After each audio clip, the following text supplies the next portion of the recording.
जय भारत.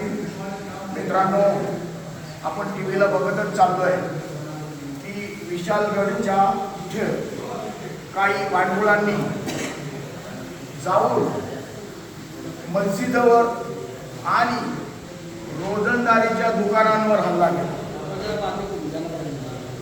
या हल्ल्यात 51 गाड्यांचं नुकसान केलं, 101 दुकानं तोडली, 25 लोकांना अक्षरशः लोखंडाच्या सळईने मारहाण केली, हातपाय फ्रॅक्चर झाल्या.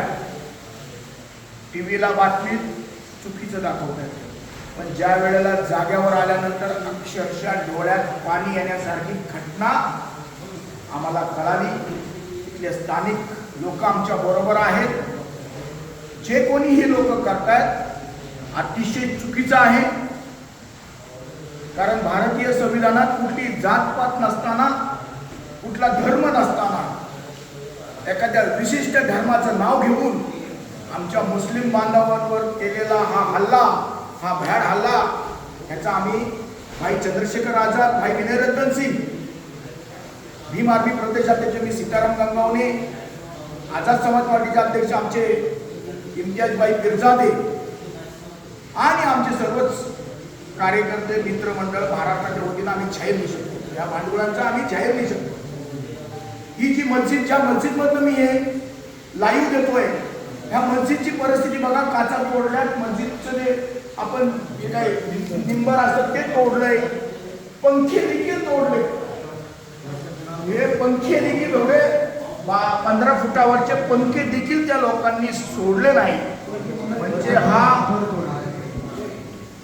झुंबर तोडलंय, म्हणजे हा जाणून उमजून ठरवून केलेला हा हल्ला आहे, हा घातपात आहे.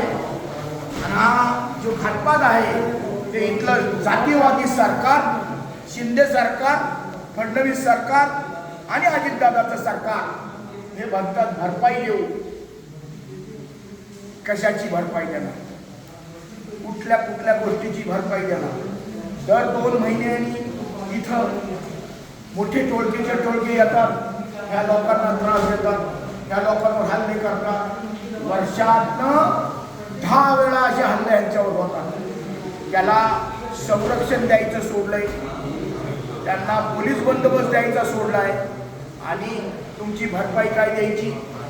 जीवाची भरपाई देणार आहेत का? आज आमचा कुणाचा जीव गेला नाही हे म्हणून भलवंतात, तर जीव गेला असता त्याची भरपाई देणार होते का? हे आज 2 लोकांचे पाय फ्रॅक्चर आहेत, हात फ्रॅक्चर आहेत.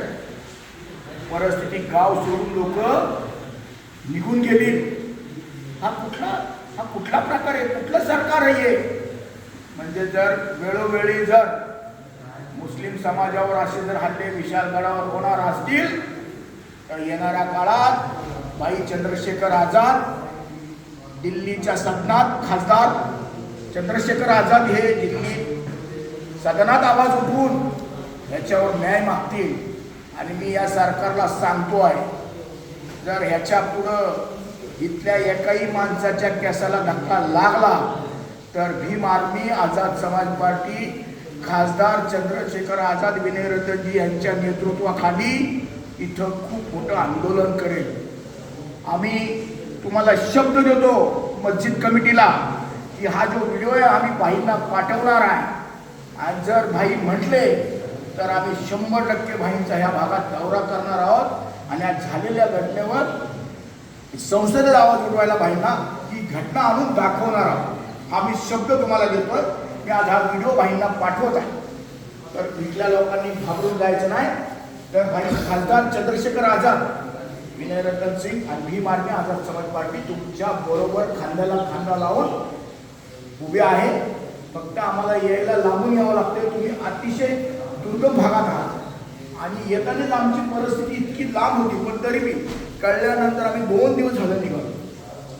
पण लोक म्हणायचे पाऊस आहे. पण आज आम्ही विचार केला, आमच्या घरात बाई इम्तियाज पिरजादे साहेब होते, हे म्हणते ना आज जायचं. आम्ही म्हटलं आज जायचं, काही होऊ. आम्ही 6 वाजतापासून तयारी केली तेव्हा आज त्यामुळं आता 2 शब्दात आमची इम्तियाज पिरजादे साहेब बी ह्या गोष्टीचा निषेध करतो.